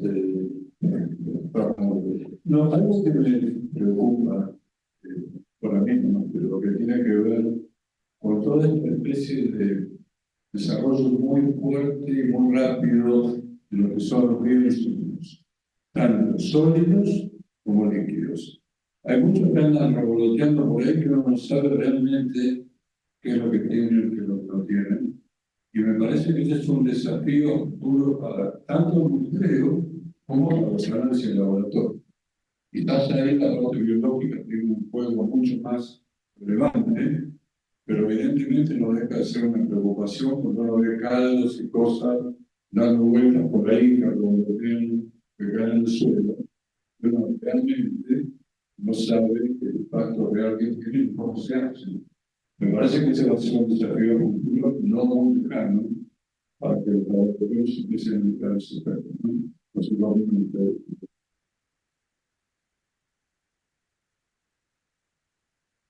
Sí, coincido, Daniel. Es más, ya es una demanda, digamos, hay muchos productos que dicen tener una cosa que en realidad no tienen nada, no deben algo, y hay mucha demanda por parte del laboratorio para evaluar realmente si tienen lo que dicen que tienen, la concentración, y bueno, se reciben muchas consultas, y lo bueno que, de vuelta, el productor solamente de comprar, independientemente del precio que mira siempre, es que chequear antes de aplicar de lo básico. Pero, El marketing es tremendo.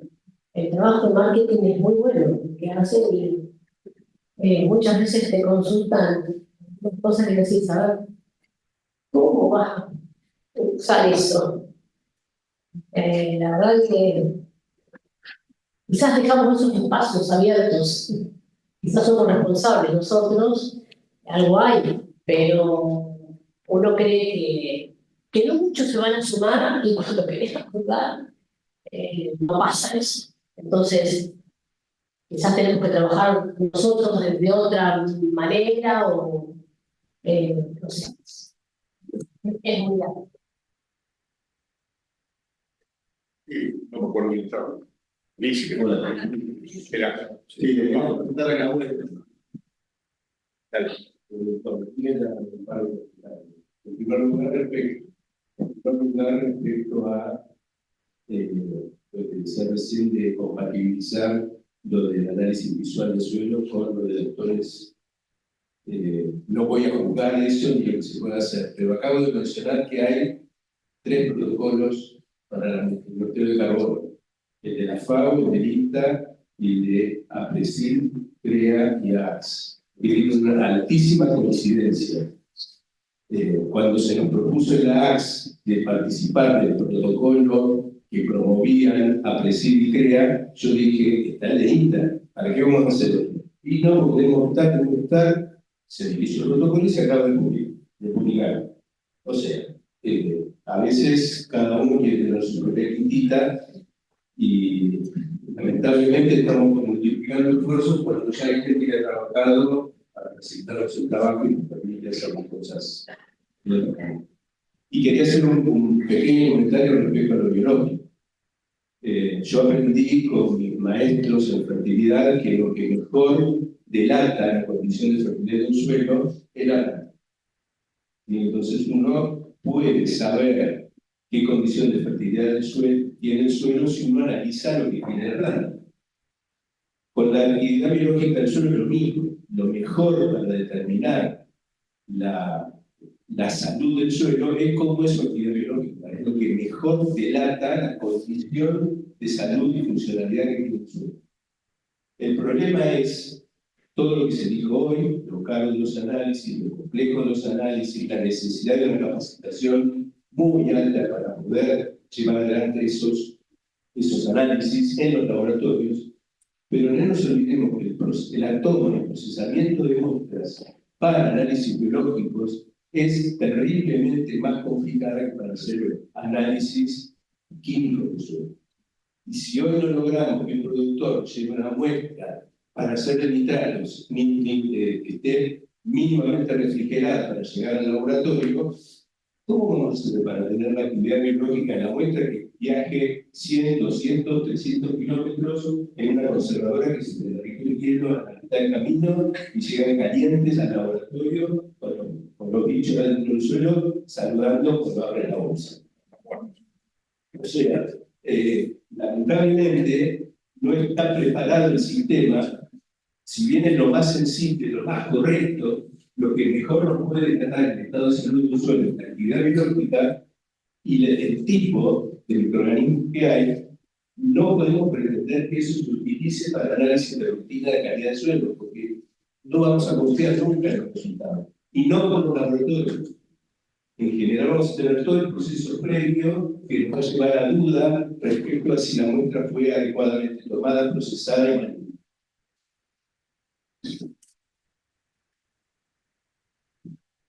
Sí, le quería preguntar a Laura, a ver si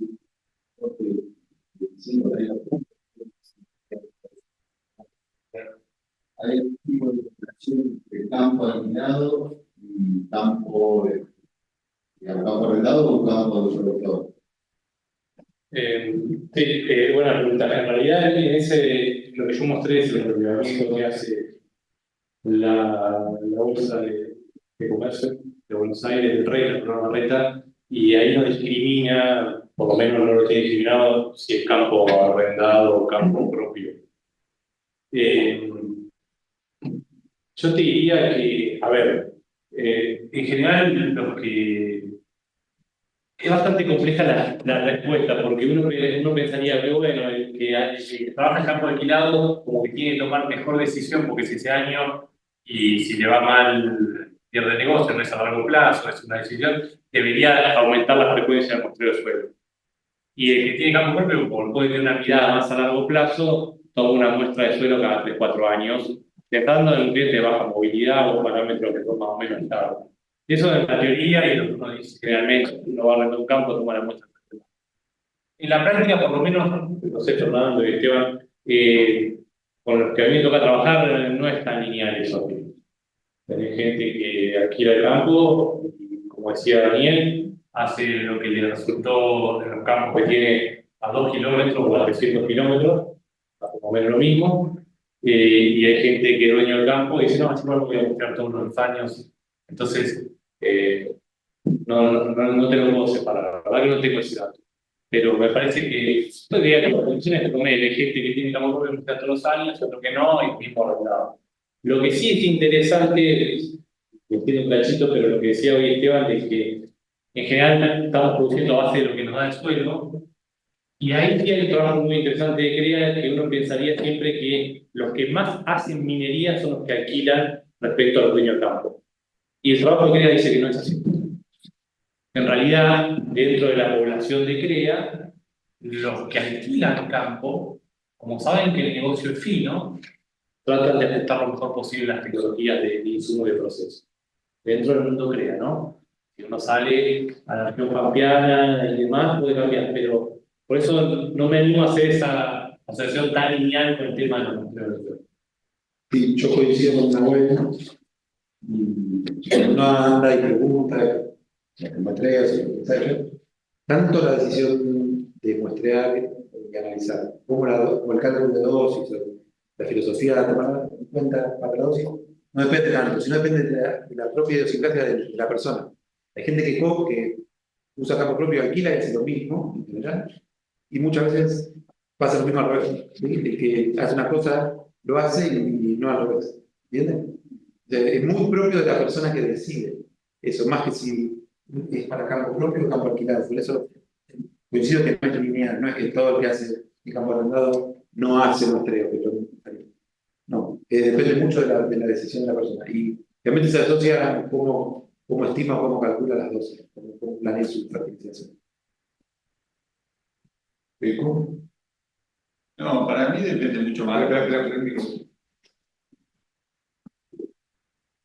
No, para mí depende mucho más de la oportunidad. O sea, un ejemplo, por ejemplo. Yo tengo clientes que arriendan y clientes de campo propio. Y el que en definitiva decide, genera los muestreos y las decisiones de cómo se va a fertilizar, es el asesor, digamos. Mucho más que el productor. Digamos, eso es lo que yo veo. Y coincido totalmente con Nahuel, que hay grupos que siembran muchas hectáreas en campo arrendado y que trabajan muy bien, pero de nosotros, por supuesto, con lo cual tampoco es campo arrendado o campo propio. ¿No? O sea, me parece que hay de todos en todo. Debe ser bastante complejo, como dijo Nahuel, tener un lado. Y la otra cosa que me gustaría decir es que, digamos, mucho de esto que hablamos de que no se hacen las cosas bien, de que no se reponen, tiene que ver con lo que nos pasa como país. O sea, cuando realmente sabemos que no hay forma de que el número de, digamos, lo que pasa básicamente el problema fundamental que dijeron que el único país que está es el único país que a su vez tiene las retenciones que tiene para la producción agropecuaria que no tiene el resto de los países, el único. O sea que hay una correlación en este momento entre el dato que dijeron de que dijeron del tema de la minería que se está haciendo con el recurso, con las restricciones a la producción agropecuaria, contra lo que pasa en el mundo, que en general es al revés, digamos. Los países productores dan incentivos para que haya mejor producción y para que se produzca mejor. Sí. Yo creo que ahí hay varios componentes. Yo estoy de acuerdo con los dos temas que dijeron. Hay otro componente que es que los suelos nuestros generalmente son muy fuertes. Entonces, si uno va al Cerrado Brasilero y si no maneja un poco los nutrientes, saca 1500 kilos de maíz, y acá, eso porque no subió, pero no por la calidad del suelo. Alguna vez algún profesional brasileño vino acá y me dice, pero como el testigo da 9.000 kilos, sí, el testigo da 9.000 kilos, ¿y para qué sorteas? ¿Para qué querés estudiar? Bueno, de parece suelo. La otra es algo que recién cuando estábamos con los excesos o déficits de nutrientes y se me pasaban por baja, que siempre decimos, donde hay exceso de nutrientes es donde la incidencia del costo de los nutrientes baja en el costo de producción, le hace papa, ¿sí? O le hace a veces muchas producciones hortícolas, o vamos, no el cinturón de Mar del Plata, fue el cinturón de La Plata. Todos los cinturones hortícolas están repasados, ¿sí? Generalmente. Así que, digamos, hay varios componentes, pero las retenciones es uno muy pesado también.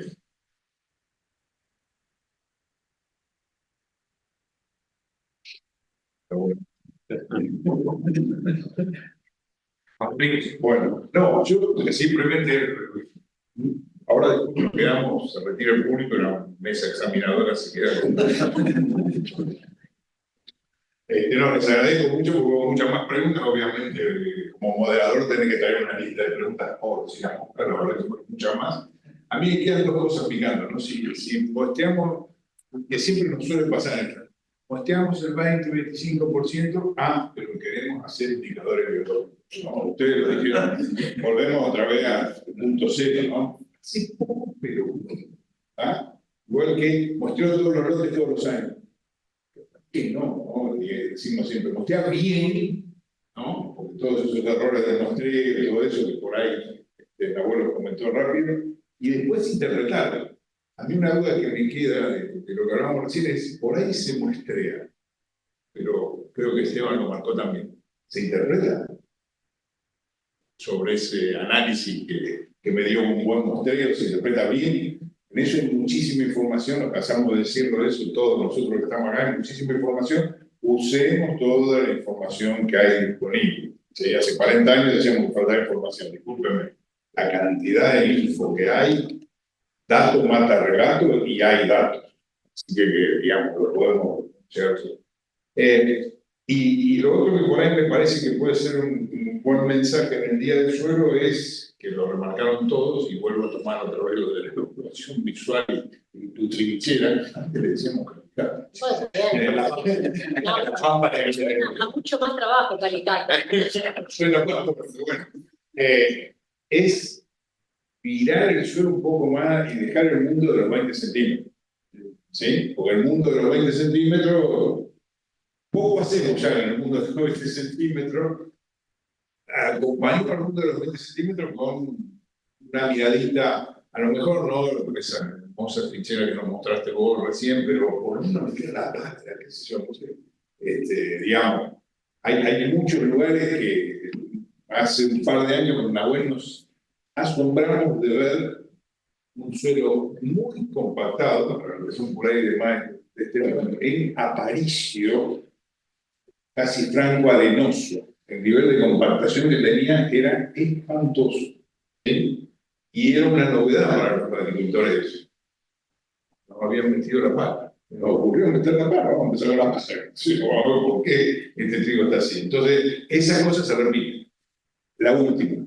Muchos de los temas que hablamos acá son diarios. Lo de los biológicos que ustedes dijeron, todo eso es la misma conversación que van a tener en Estados Unidos, en Brasil, en Europa. Hay una invasión de biológicos, para hacer el marketing, Romina, todo lo que vos quieras, Lo que a mí siempre me preocupa es que el marketing mate algo que realmente nos podría traer un montón de beneficios. ¿Sí? Que es lo que hace muchos años le pasó a los biológicos acá. El ejemplo que siempre damos era Sospirillum. Sospirillum hace 40 años era la estrella, iba a reemplazar a todo el nitrógeno de todos los cultivos. Los agricultores pusieron 1 o 2 años de Sospirillum, que era un despiolo ponerlo, ¿saben? Que era poner ese biológico, y vieron que no alcanzaba. ¿Sí? Entonces el Azospirillum murió. Pero en realidad el Azospirillum tiene una oportunidad de dar nitrógeno, es un PGPR muy interesante y todo. Ahí quedó, ahora está reviviendo, ojalá no lo quememos otra vez, ¿no? Esperemos que hagamos eso. Sí, perdón. No, una pregunta más, porque a veces, como profesor agronómico, a veces hay cosas que tocan. Hay toda una parte del fósforo que es impresionante, que es, estamos hablando de extractable, ¿no? Disponible bastante a 9 partes por millón, 12. En realidad tiene un fósforo total de 2000 partes. Siempre estamos hablando de la película ese tan chiquitito. Y yo me pregunto, hay productores que dicen, no, yo te voy a poner, porque el maíz se lleva tanto, le voy a poner 300 kilos cada 2 años de fósforo, porque ahí lo voy a levantar. Y la verdad es que después se mezcla con la microbiología del suelo, cancha, el color del suelo, ¿sí? Después volvés a hacer un fósforo extractable y te vuelve a dar de 8 a 12, a 11. No es que hiciste uno, te fuiste a 25. ¿Cómo se explica eso? Y lo otro que siempre me quedó duda, que uno estudió agronomía y te dicen, fósforo no se genera, tenés en el suelo, te vas consumiendo con los animales o con los cereales, ¿no? Pero lo raro es que vos venís de 5 años de agricultura, o sea, que si fuese una factura de los 4 años y te mejoran todos los indicadores del suelo, incluso el fósforo extractable. Es porque mejoró. No hay algo de generación de biomasa, o sea, que la biomasa, células vegetales que se multiplican y puedan generar fósforo. ¿No puede pasar algo así? Sí. No, suena medio raro. El fósforo, sí. Es el cuello de botella, decía así, no, el cuello de botella caída es el fósforo porque realmente es muy limitado y está únicamente en los minerales. Después se recircula en el suelo porque en el fondo no vas a tener más fósforo de lo que el mineral original tenía. A mí me pasa el tiempo, eso va incluyendo eso que decimos, es interesante, que te ponen 300 kilos, ojalá que 300 kilos no debe ser más poco. Y no te aumenta demasiado el fósforo, claro, porque los nutrientes minerales son como un embudo. No es como un embudo con bolitas arriba. Arriba agarrar es fácil. A medida que te vas a valores más bajos, tenés que hacer cada vez más fuerza. Y ese es el problema también de la falta de representación. De menos nutrientes son menos accesibles. Entonces después te pasa esas cosas que en un año querés corregir todo y en un año no se puede corregir todo. Entonces, esta cosa que hacemos de todo el tiempo ya tratando de la falta de reposición, si bien entendemos que Argentina tiene una coyuntura muy particular, es el único país que no apoya la producción agropecuaria, es el único país de los productores. Hay un relojito que muestra a todos los países agrícolas cuánto se apoya a la producción agropecuaria, a todos los países es positivo, se imaginarán cuál es el único que es negativo. Más allá de eso, hay que ser consciente de que esa falta de reposición después genera eso que te cuesta mucho más levantarlo cuando te fuiste para abajo. No es lo mismo pasar de 24 a 25 que de 10 a 11. Parece lo mismo, matemáticamente pasa lo mismo, biológicamente es muy distinto. Entonces, eso que debo decir es muy normal de encontrar. De que a medida que te vas cada vez más abajo, estás tironeando cada vez de lo más duro. Hoy el suelo que genéticamente es un suelo de 5 partes por millón, virgen, hace un pico de años, puede llegar a 8, 19, 20. Lo que pasa es que 5 partes por millón es lo que nosotros te medimos de fósforo extractable, que es un artefacto que hacemos para poder relacionarlo con el crecimiento de la planta. Después está el fósforo total. El fósforo total sí es muy genético. Al fósforo extractable sí va disminuyendo, se va revolviendo. Ahora vos decís 5 partes por millón, originalmente, que tenía originalmente. Es un montero de nulote que no se toca, el campo natural. Campo natural, sí. 50 años, según ahora en el campo en Juárez, 5 partes por millón, 6% de verano, 5 ppm. Ese suelo de 5 ppm, que tiene una normita con toja 70, yo quise poner al falso. Más que yo le ponga fijante, por su génesis del suelo, ¿se me va a volver a 5 ppm? ¿O la puede levantar? Si estás bien, que tienes 5 partes por millón, estás a un nivel muy bajo. Muchos de los que vos pongas, van a fijar, nosotros, por supuesto. Estás en un nivel tan bajo, es como de nuevo llenar el embudo. Cuando estás en un nivel tan bajo, solo se va a intentar, claro, se va a intentar quedárselo el poco. Y en eso, cuando vos vas subiendo, por más que pongas el objetivo, vos una falta, un ministerio, vos siempre lo vas a contar. En esos suelos que tienen muy bajo fósforo, por ahí necesitamos, en un resultado del grupo nuestro, 7 u 8 kilos de fósforo de pie elemento para levantar una parte por millón.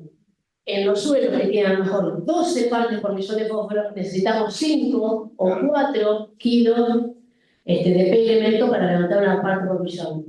Y otra cosa que quería comentar, que esto nos pasó a nosotros, esas alfalfas, que normalmente a veces, depende de la calidad del suelo, en el segundo año se manchonean. Si vamos a evaluar el suelo del manchón, va a tener más fósforo que el suelo donde no está el manchón. Claro, ¿cómo vimos esto? ¿Qué hace la muestra? O sea, nosotros sacamos una muestra y la mandamos al laboratorio. ¿El laboratorio qué hace? Lo seca al aire, lo montería, lo tamiza por tamiz de 2 milímetros y manda a hacer fósforo B. Ya el fósforo B tiene nos dice, che, bueno, la metodología tiene su complicación. No es como el nitrato que es disponible, lo que la raíz el fósforo no. Pero el laboratorio trabaja de la mejor manera, con sus normas. Montería el suelo y dice, mira, tenés tanto, pero muchas veces el fósforo está en los agregados, el suelo está en esos manchones, está adentro de los agregados, la raíz no entra. En esos agregados, fuimos directamente a sacar un cuadrado. Entonces, ¿qué hicimos? Los agregados por un lado y el suelo que estaba más suelto, más no tan compactado. Bueno, el agregado que hicimos, lo morteríamos y hicimos fósforo. Tenía 22 partes por millón, los agregados cerrados, y lo otro tenía 12 partes por millón. En los agregados cerrados entra raíz, entonces ahí cada vez, o sea, no va a haber problemas de fósforo, pero porque la raíz entra. Porque está muy compactado, eso no sé si me explico. Pero por eso uno lo interpreta cuando vos vas y ves el suelo. Che, el fósforo, ¿cómo se estará usando acá? Si tengo mucha proporción de agregados cerrados y pesados, menos va a contribuir ese fósforo a la raíz o al sistema, no sé si me explico. Porque si no hay raíz, no está usando los nutrientes. Y el fósforo no está... Normalmente pasa eso. Una vez salen la duda, va a haber más fósforo en los agregados cerrados donde el suelo está más. La próxima jornada de doctores del suelo, invítenos y llevamos al profesor de CREA, seguramente, a la misma jornada. Bueno, Me parece súper interesante. están todos invitados. Quiero dar un punto más, hay más cosas para charlar, que se llama silencio. No.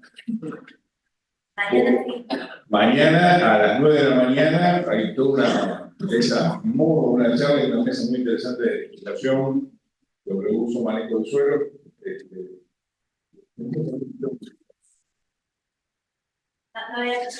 No queríamos hacer ruido. Se podría generar un conflicto ahí, internacional, sí. Evitemos para otros. Bueno, muchísimas gracias y un aplauso grande para